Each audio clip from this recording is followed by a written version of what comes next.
Welcome back. So the South African Civic Organization in KwaZulu-Natal has cut ties with the ANC in the province, citing the party's failure to consult alliance partners when making key decisions.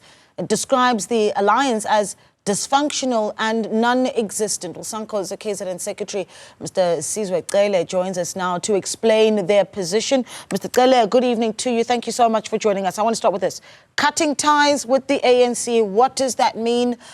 Give me the motivation as to why as well. Good evening, Naledi, and good evening to your viewers. Thank you very much for this opportunity.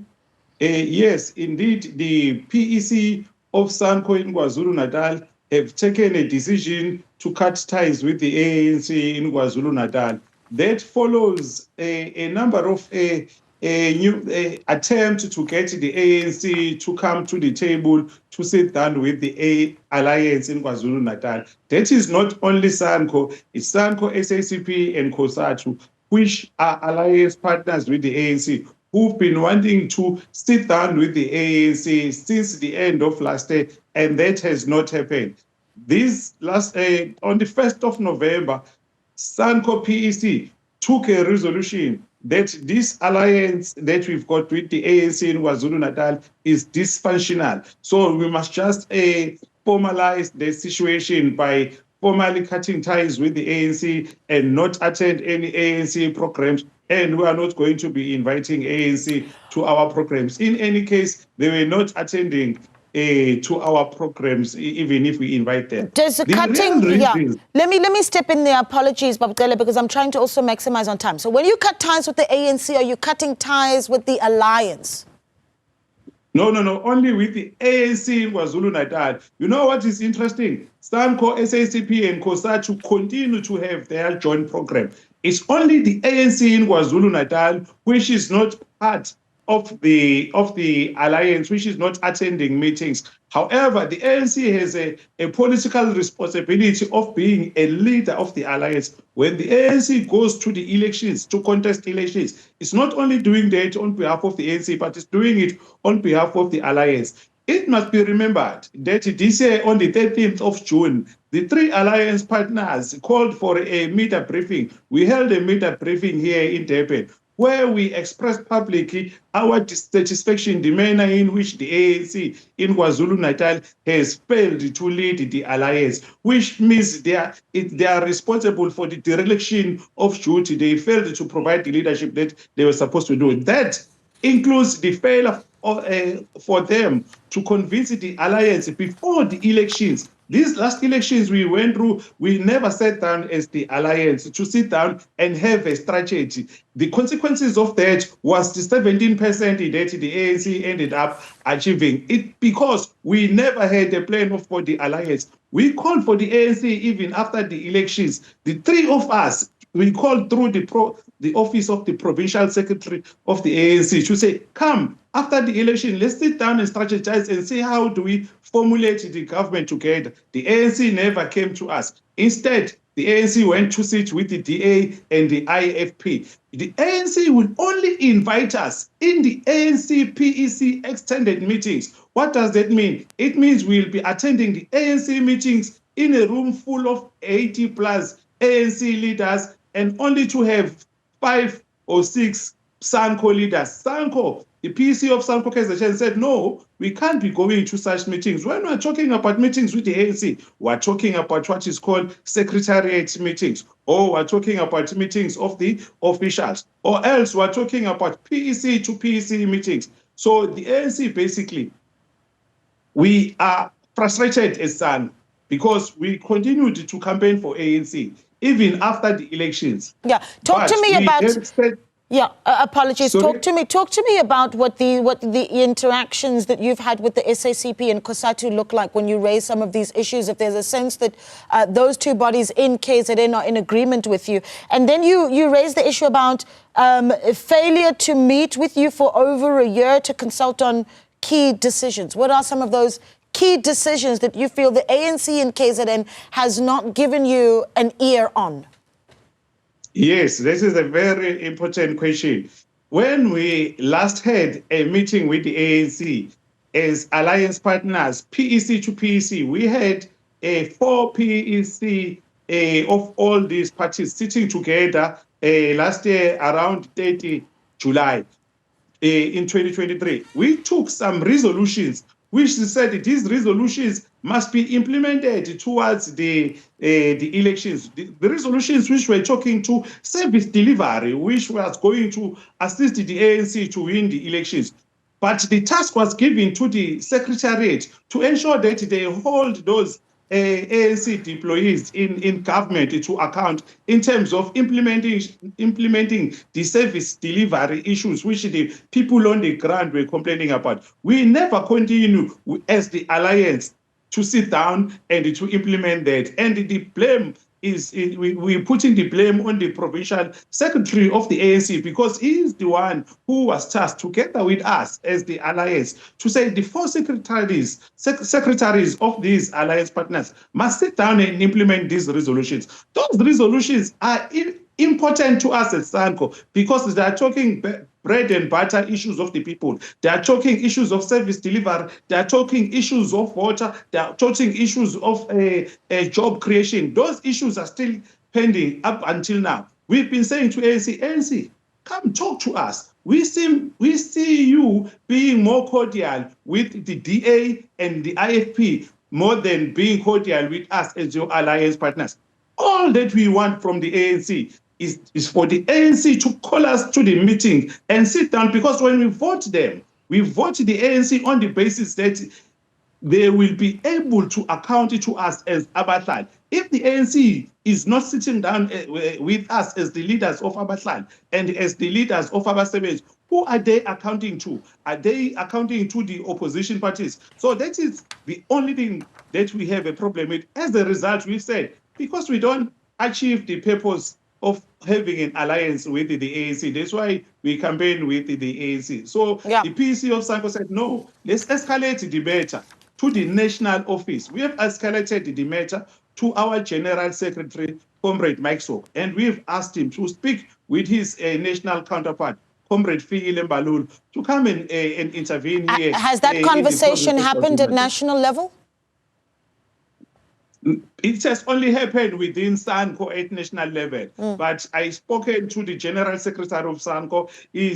I believe he's yet to communicate to his counterpart, Comrade Fikile Mbalula. Okay, well, we of course will want to see what comes out of that, but I want to let you go there, Mr. Cele. Sizwe Cele is of course the provincial secretary in KZN for Sanco, letting us know this evening that Sanco and KZN is cutting ties with the ANC in the province, not the alliance.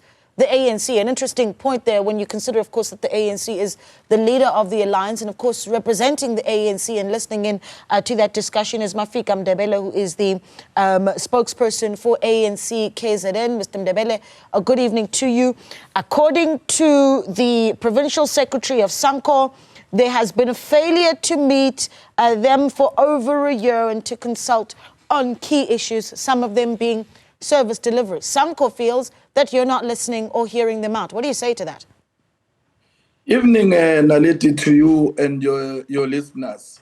Let me first say it is quite certain that tonight as the ANC, we come for the first time to respond to over a year of provocation from Sanco in particular, and a prolonged attack to the ANC as an organization. As an ANC, normally, we prefer to discuss with our alliance partners internally, because our character is resolved by the Stellenbosch conference, is that we discuss our issues internally and we only go out to celebrate our victories and achievement.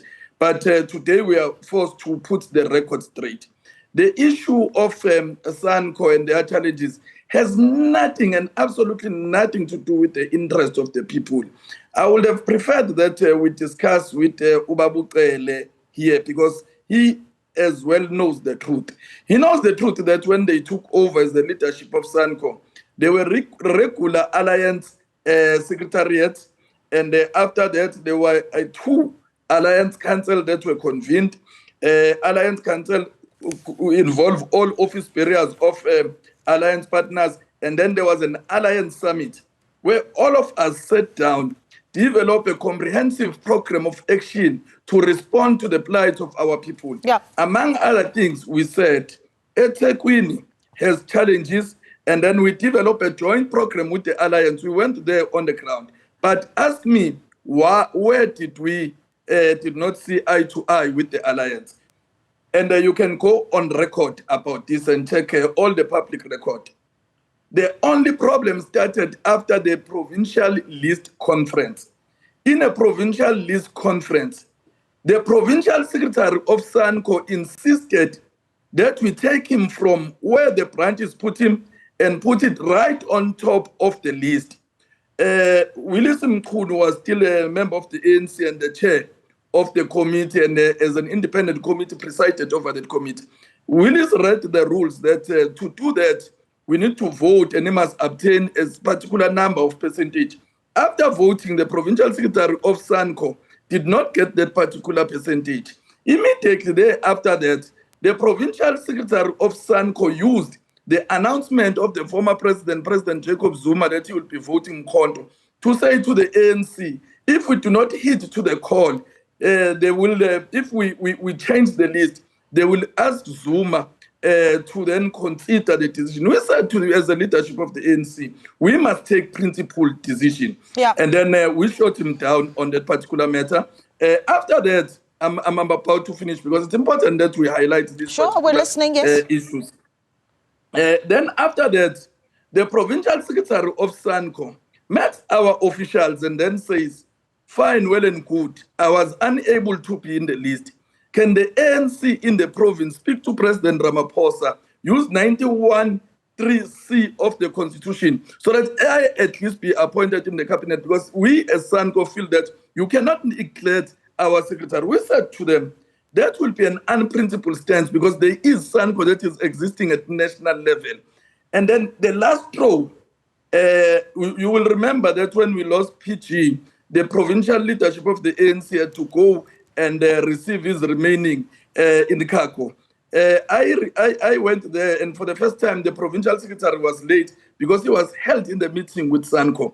And in that meeting, Sanco presented that at least we must make their provincial secretary the director in the provincial health department. Yeah. Of course, as the ANC, we responded by saying, let him apply if he qualifies, let him follow all the due processes, but don't allow the ANC to intervene. So this thing has nothing. You can go to all the record. We started very well with the Alliance. It has everything to do with Alliance leaders wanting to blackmail the ANC that they take a position. How much of it is it a concern that this may very well become a discussion with National, where you hear Cele essentially saying that there has been an instruction sent to the National Office of Sanco to have a discussion with the SG of the ANC, particularly when you consider the fact that there are concerns that the KZN PEC may, and you can clarify the communication that you have, that face some threat of being disbanded in the province, especially when you think about the fact that some of these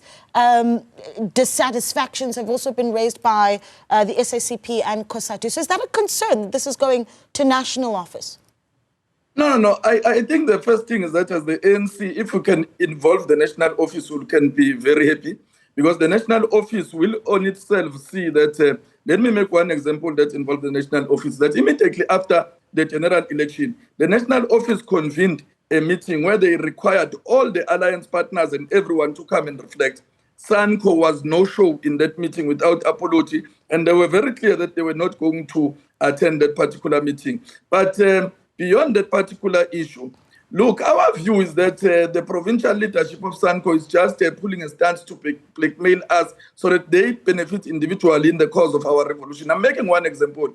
Comrade Sizwe himself is a branch chairperson of the ANC. He is the leader of the ANC at branch level. He has not resigned. He continues to hold the meetings, but he says they've cut ties. The provincial chairperson of Sanco is the councillor of the ANC. Now, there are a lot of contradiction in their meeting. They say they've cut ties, but at the same time, they want the national to intervene. But our fear is that over a years, even during the course of the campaign, they've been sustaining insults and attacking the ANC, and expect the very same ANC to be a leader of the society, to be respected by the society, where their own alliance partners. And as a spokesperson, I've been consistent in saying, no, we are not going to respond. But if we do not respond to put the record straight, this wrong narrative will fly and people will believe that they are real victims. They are not real victims. And the national should intervene so that we are able to speak these matters once and for all. But we are prepared as the ANC at any given moment to sit down, even tomorrow, with Sanco leadership, provided that we will speak a program of action, not to do what they did to the provincial secretary, where they held him for hours and he was late on the ANC program, only to speak about the personal ambitions of an individual. All right.